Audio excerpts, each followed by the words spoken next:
Hello and welcome to another Game Nexus video. Today we have the Evercade versus Atomic Edition, and I'm going to do a bit of a first impressions video here. I've legitimately just plugged it in here, see it's sitting right on the under the TV here, and going to go through some initial setup here, and we're going to kind of see what everything's about. So I'm going to put it on English, and it says welcome to Evercade versus. And I think we're just going to skip the Wi-Fi setup for now. And just kind of get into this to see what our whole Evercade versus situation here looks like. So I've never played one of these. This is legitimately my first Evercade. Oh, maybe this is one of those where you have to go through the whole settings thing and agree. Yeah. And I have gone to the liberty of putting the two Duke Nukem cartridges already in the system.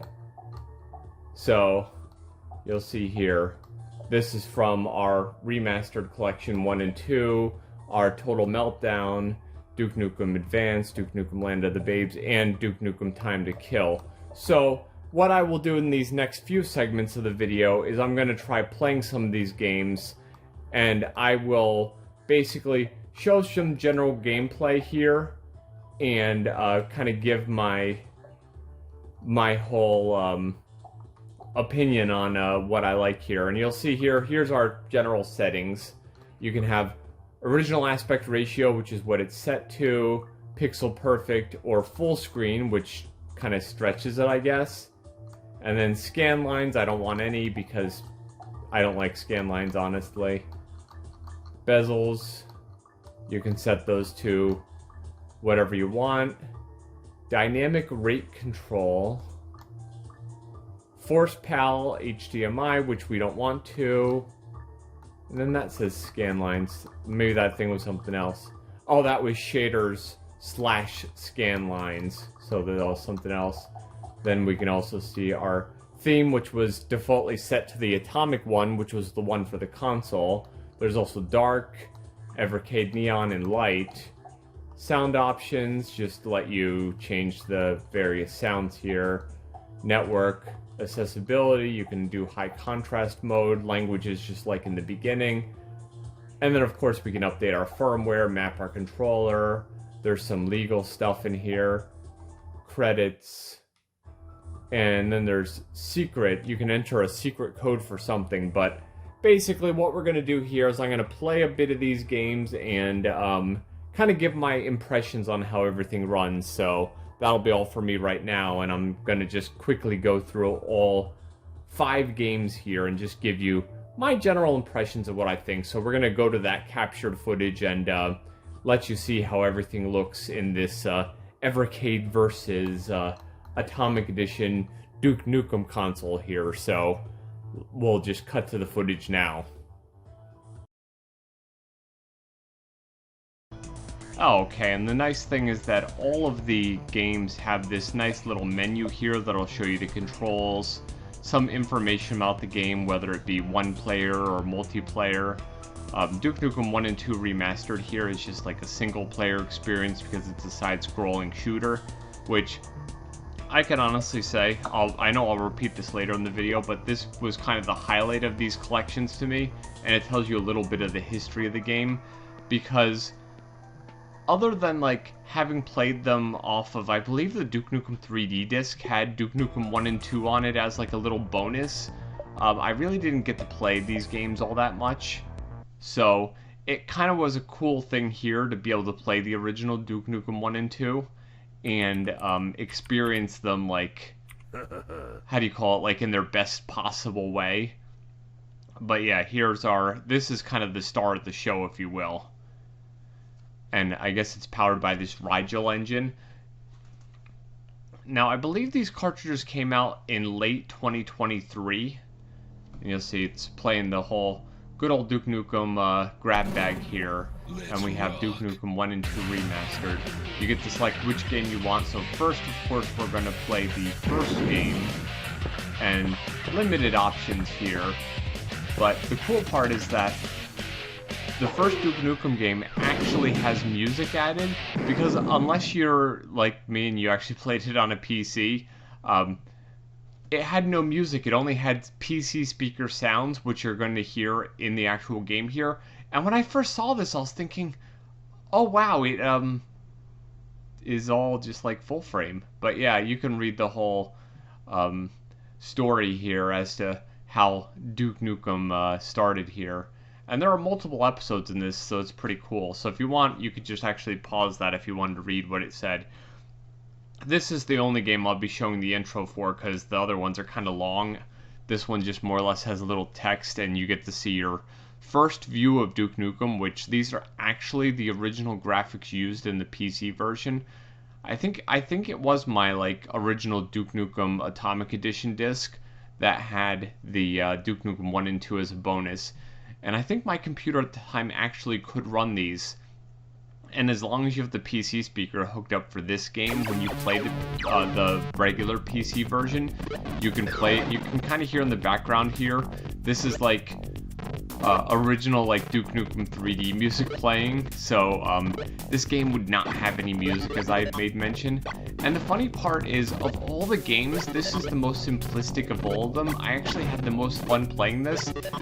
And when recording this gameplay, I actually completed the first level, and I could easily see myself coming back to this game. And now the only big difference with the, how do you call it, remastered and original graphics is the original graphics would have what you see here kind of like constricted in a box, whereas when you have it the modern / remastered version, it just kind of has the graphics full widescreen, not stretched or anything, just displayed full anamorphically, which is kind of nice when you consider this is a game that ran on DOS, and now you're running it on your Evercade console here. So definitely a fun little game, and if you like side scrollers and like shooters like this, I would highly recommend Duke Nukem Remastered here. I believe this is available on PC, but I'm not 100% sure. But it's one of those games. It's not too hard. It really gets you to the point where you are enjoying this game. Now, the only thing I will say is, if you like your games being a little bit more action-based, this might not really be something that's all that fun for you, but I would imagine as we get into the later levels, it's a bit more hard. And if you've never played it, it's not included in this collection, but the Game Boy Color Duke Nukem, I think that's just actually called Duke Nukem, is very similar to this game. But it is not an actual direct port of this, it's kind of its own thing. And then the next portable entry in this you'll see me play later, which is Duke Nukem Advance. Kind of plays a bit like Duke Nukem 3D. And you can actually shoot those video cameras that were looking down at Duke there, and they just give you like 10 points. I was kind of trying to figure out how to get up to get these discs, because the jumping is not perfect in this game, but it's definitely interesting to see like an early PC side-scrolling shooter. And especially now that it's like full widescreen and you don't need a computer running a certain version of DOS in order to run this anymore. So, all in all, it's a plus, and I easily can see myself coming back to playing a lot more of Duke Nukem Remastered here. Definitely a fun little game, to say the least. And there's all these like crazy flamethrower things here that try to get you. But it's yeah, definitely a fun little game here, and you can kind of see where this is going. It's going to be D-U-K-E, but the next game after this I'll show you really quick here, because I can honestly tell you, I did really well in this game. I didn't do really well in the next game, so I'm only going to show you a little bit of Duke Nukem 2. I kind of have to like play that a bit more and get a little bit better at it. But suffice it to say, I think in the year or two between them, they really did advance the graphics, and the same thing goes for Duke Nukem 2. When it comes to the remastered versus original, like here's Duke Nukem 2, it's basically the same story. You'll notice how you'll see the whole game here is widescreen. If you put it as the remastered, I think the light bars change and it squishes into a little square for the graphics. And that's how it would have been displayed originally in the PC version, but yeah, Duke Nukem 2 here is a much more action-based game, and it's a bit more intense for somebody coming off of the first game, and I can honestly tell you, I just kept on dying in this one, so I gotta get a bit more practice before I can really, like, show off some, like, cool gameplay, but you can kind of get the idea of what Duke Nukem 2 look like, and it kind of shows for people who didn't know, Duke Nukem 3D was the third game. It wasn't just to the extent of that the game was a game that played in 3D. It was the third game, kind of like Jaws 3D was the third Jaws movie. But yeah, Duke Nukem 2 is a pretty fun game, a bit more action-based. It seems like I was getting hurt a lot more without much notice that the enemies were hurting me, but it was a pretty decent experience nonetheless. And you see that's the difference in the remaster versus the original. Okay, and moving on to Duke Nukem 3D Total Meltdown, and if anybody sees that name and doesn't understand like what it is, the basic gist here is this is the PlayStation version kind of emulated because they included an extra episode. The only problem here, of course, is you don't get the extra episode from the Atomic Edition, I don't believe. You just get the one from the PlayStation version. So, it's kind of a trade-off, but I guess it's pretty cool. And you'll notice here right now, as opposed to Duke Nukem 1 and 2, which kind of loaded in about a second, it's kind of a continuing theme here. The rest of the games take a bit to load, like a few minutes especially. But this one wasn't that bad, but when I first was actually seeing this, I thought it was actually like glitching out. I was thinking, oh no, it's like, wow. I've actually like turned the volume up, because what I was doing is I was looking for a way to turn the volume up here, but for some reason the audio in this game is really, really, really low. Like if I'm looking at the waveforms right now in Sony Vegas, which I use to edit all these videos, the Duke Nukem 1 and 2 audio is like maxing out the sound meter, whereas the Duke Nukem Total Meltdown, it's like so little and tiny. I had to actually turn the volume up for once, but usually I have to turn the volume down so it doesn't like overwrite my voice when I'm trying to do the commentary here. So yeah, this game was like, I don't know why it's like that. It's just kind of weird. I don't know if Evercade supports patching. Let's rock. But if you've ever played Duke Nukem 3D, this is going to be a fairly similar experience to what you've seen before. Those alien bastards The graphics in this game look pretty decent. I can't say they look great, I can't say they look terrible, but the takeaway you have to remember here is what you're seeing is the PlayStation game emulated. So this is the version that came out for Sony PlayStation, Duke Nukem Total Meltdown. And it's kind of just being presented here on the Evercade, emulated. And with all of these games, except for the remastered games, there is an ability to, like, add some scan lines. And there's two options for the scan lines. There's either, like, weaker scan lines, stronger scan lines, or none. What you're seeing in most of this gameplay is none, because all the scan lines really end up doing is making the gameplay look a little bit more like, how do I want to say it, dark or dim. Come get some. I know some people tend to like scan lines, but I'm not the hugest fan of them. I think they just end up making the game not look so great. But what I was doing here at this point is, as you saw on the end of that Duke Nukem 2 footage, when you hit the select button on your controller, you actually go between remastered and regular modes, but in Duke Nukem 3D Total Meltdown here, all you do is toggle the map like you would in the PlayStation version. And another thing that's a bit weird, if you're used to like shooting on the trigger button, this game does it on the face buttons. So it's a bit strange to actually have to get used to that when you're so used to shooting on the trigger buttons for a first-person shooter. And I was having a little bit of trouble here. I was pressing duck instead of jump to jump through the window here, but I eventually figured it out, as you can see. And this first level of Duke Nukem 3D, I actually had played a lot. And the one thing you will notice quickly here, if you're familiar with the PlayStation version, they legitimately uncensored all of the posters, because in the PlayStation version, instead of it being like some of the more adult jokes in them, it was they've made it something really silly, and they toned down a bunch of it, and they really did that a lot more in the Nintendo 64 version, Duke Nukem 64. So yeah, this version for PlayStation was a little bit better, but you get it a bit more uncensored here on the Evercade.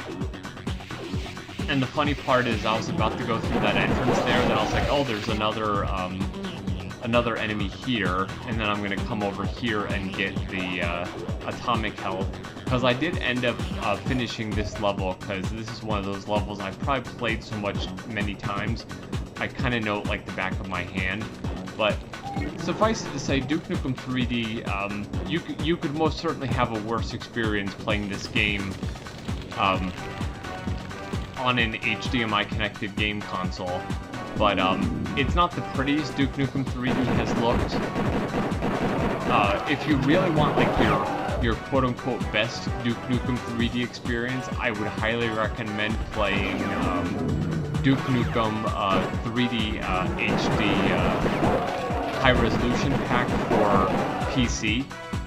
They basically took Duke Nukem 3D, ported it to what's called eDuke 32, which is an enhanced port of the build engine, and they then added basically two versions you could see. Is I think there was like a high definition, like more like voxel version, which looks more like this, and then there's a high definition one that uses 3D graphics, which basically replaces all the enemies with like 3D models.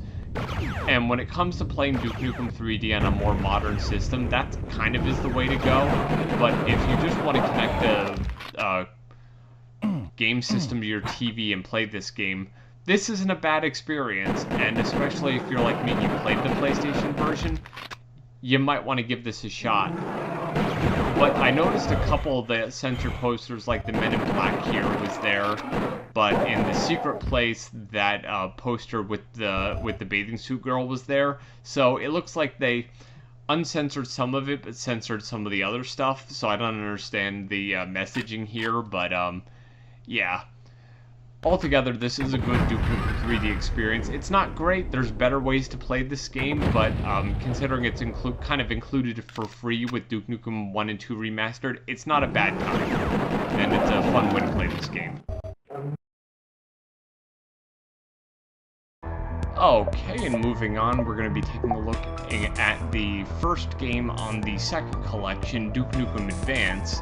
This was released on the Game Boy Advance originally, so of all games, I'd say this one, the graphics look like the bit chunky, the most chunky of all the games, because you gotta remember, this wasn't like designed for your big TV, this was designed for like a little Game Boy screen, so everything is gonna look like the title even looks kind of big here, because it was not made to be viewed on your television screen. So like I was on my like 70-inch TV in my living room, 75-inch TV in my living room, so like the logo's like ginormous.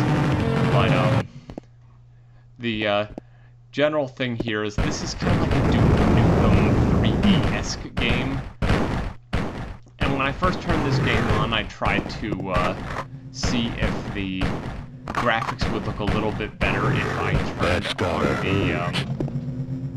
all the filters and everything, and that whole scanline thing really doesn't work for this game. It just kind of makes it look, as I had mentioned in the other part, it just kind of makes it look a little darker.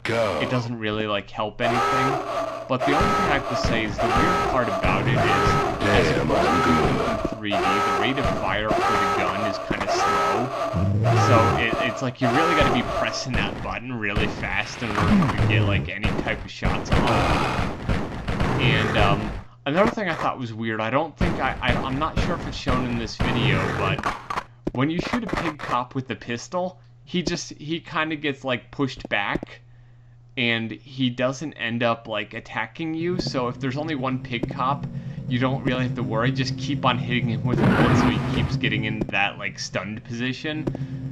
But I guess they figured they'd do stuff like that because this was on the Game Boy Advance after all, which when you really look at it, this game looks fairly bad for like a game console, but when you're considering it was like on a portable like the Game Boy Advance, it's not a bad looking game, and it kind of is a Duke Nukem 3D-esque shooter that plays pretty well.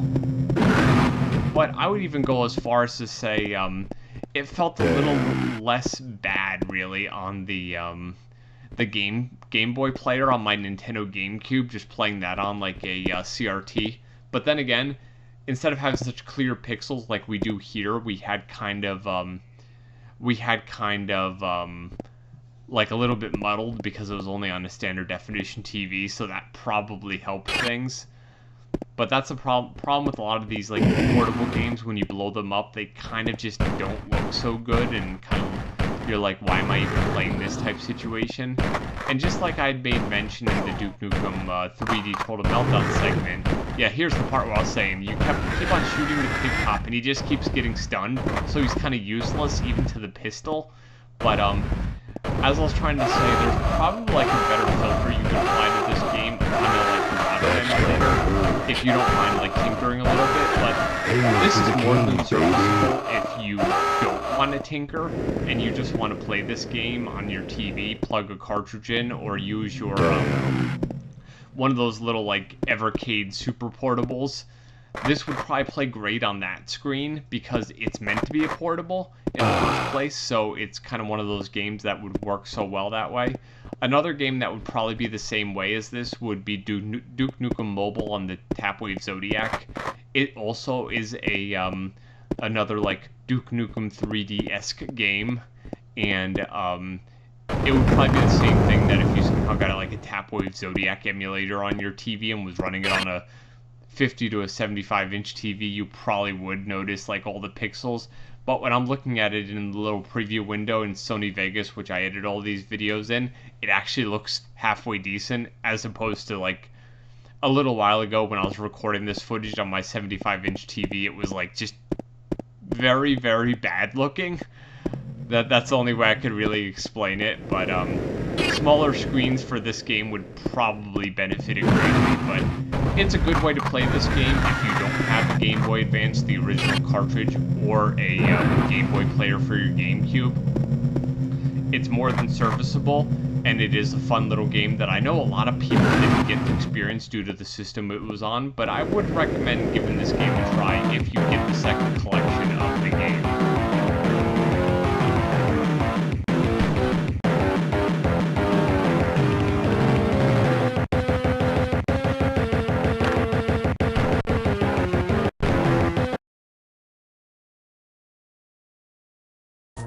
Okay, and moving on, we're going to be looking at the first PlayStation exclusive Duke Nukem game, which was Duke Nukem Time to Kill.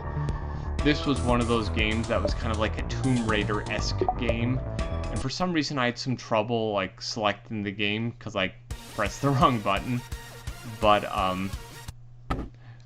the full intro for Duke Nukem 3D is actually in here, and suffice it to say, the Evercade takes so long to load this game that it plays the full intro and it's still loading it, so that's kind of like its disguise that it's loading the whole game into memory in the background. And then when the intro's done, it's still loading it, so I think you have to watch the intro every time you play this. But just like I had made mention in the last part with Duke Nukem Advance, the graphics to this game didn't look so great in the on my 75-inch Samsung TV when I was playing it.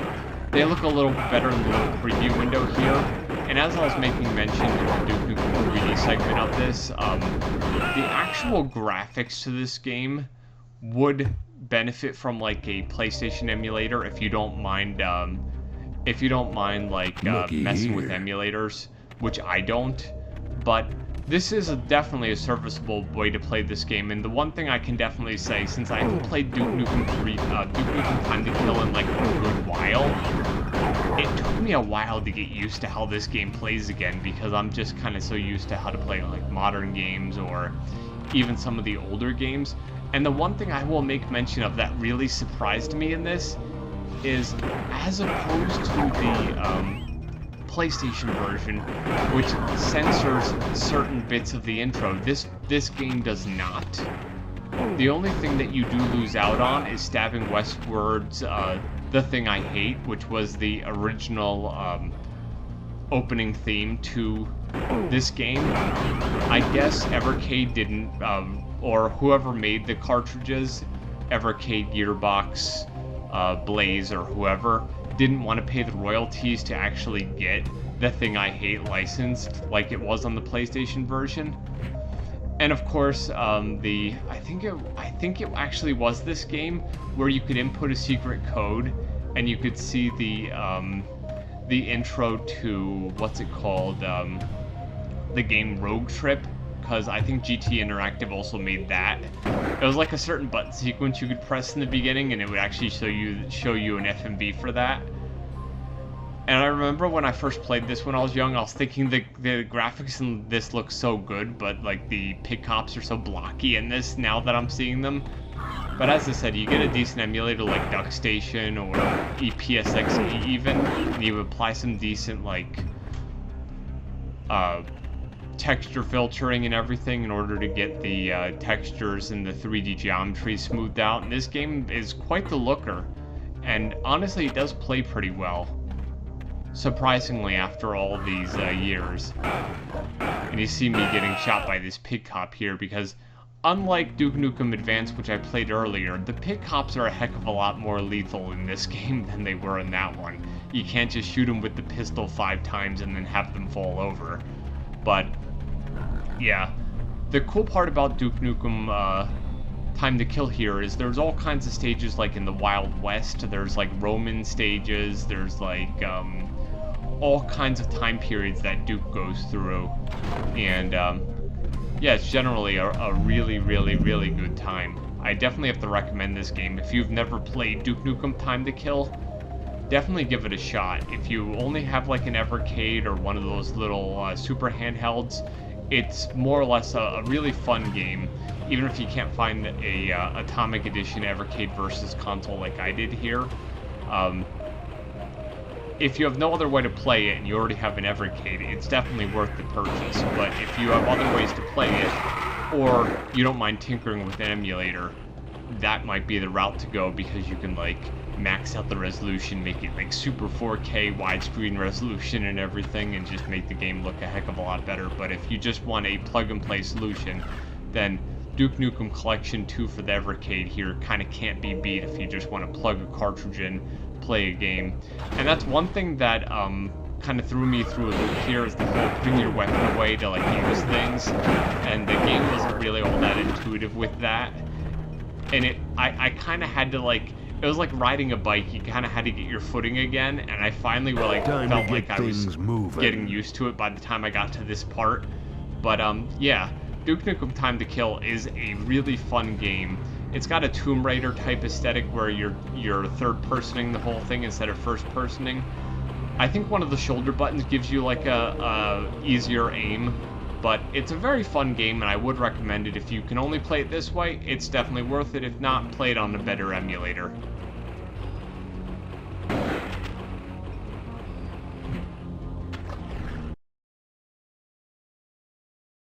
Okay, recording the audio for Duke Nukem, the last one. Okay, and moving on, this is the last PlayStation exclusive Duke Nukem game, Duke Nukem Land of the Babes, which was originally called Duke Nukem Planet of the Babes. I have no idea why they changed the name of the game, but they did before it got released. In fact, I'm pretty sure if I look into some of my video game magazines, there probably would be some magazines that I have that actually have the original title, but just like with Duke Nukem Time to Kill, it has the full intro, and I think the Evercade is actually loading the game while the intro is playing, so you might not be able to skip that. I'll have to try it next time I play, but definitely have to say, the thing about this game is it's kind of like Duke Nukem Time to Kill 2. So if you're used to how that game plays, then you're probably used to how this game plays. But the only thing I have to say is there's a bit more story here to go along, as opposed to Time to Kill, which was more or less the aliens are wreaking havoc again, and you have to get them type deal.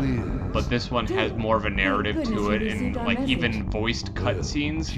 But then again, this was PlayStation in the year 2000, so this was the year the PlayStation 2 came out, and I think this was the type of crispy graphics that if you actually put the smoothing on the PlayStation 2, it would make this game look even a bit better. Not to say that it doesn't look all that bad on the Evercade here in its emulated form, but as I'd made mention in my previous commentaries, there are better ways to play these games, but if you just want to plug and play way, this Evercade isn't bad. It's a respectable way to play. It's fully playable. You just use your included Evercade controllers, or there are a number of other controllers if you don't like the Evercade controllers, or if you just got a console that didn't include any controllers, like some people sometimes do on eBay. But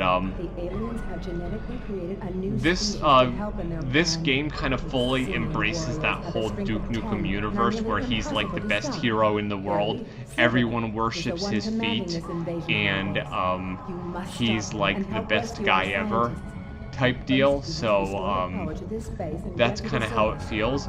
Now, this was one of those games that even when I played it originally, I think I got a few levels in and I didn't really get all that far, because I don't know if it was one of those, like, I was too much looking forward to the PlayStation 2 and I didn't really like give this game its like time. I know I played the heck out of Duke Nukem Time to Kill. I think I even finished that game. But, yeah, this game was kind of like its late-to-the-party sequel.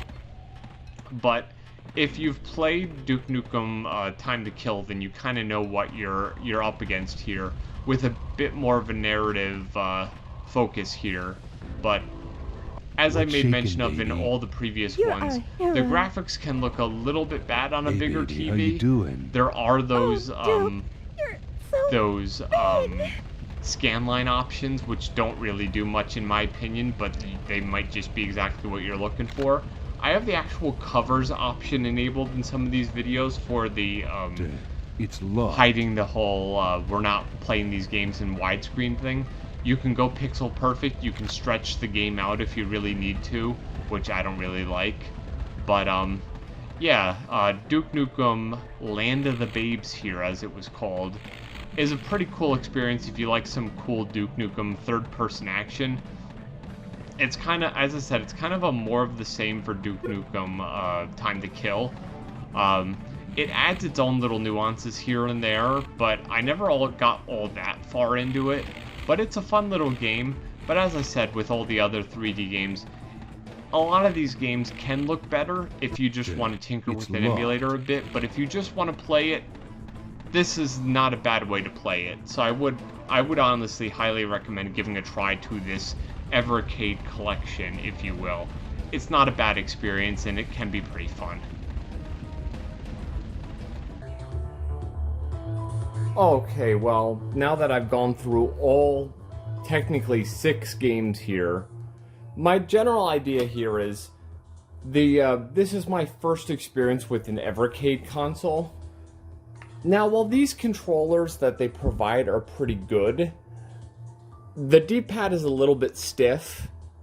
The buttons are fine, the shoulder buttons are fine, but I guess for like older games, this would probably be a great controller. Like for instance, when you saw me playing Duke Nukem 1 and 2, this controller worked great.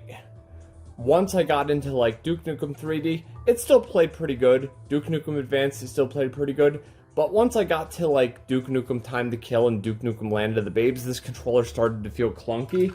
And I would honestly recommend an alternative controller, which I just plugged this in when I was playing the last game, Duke Nukem Land of the Babes. And this honestly feels a lot more comfortable in the hands for a 3D game.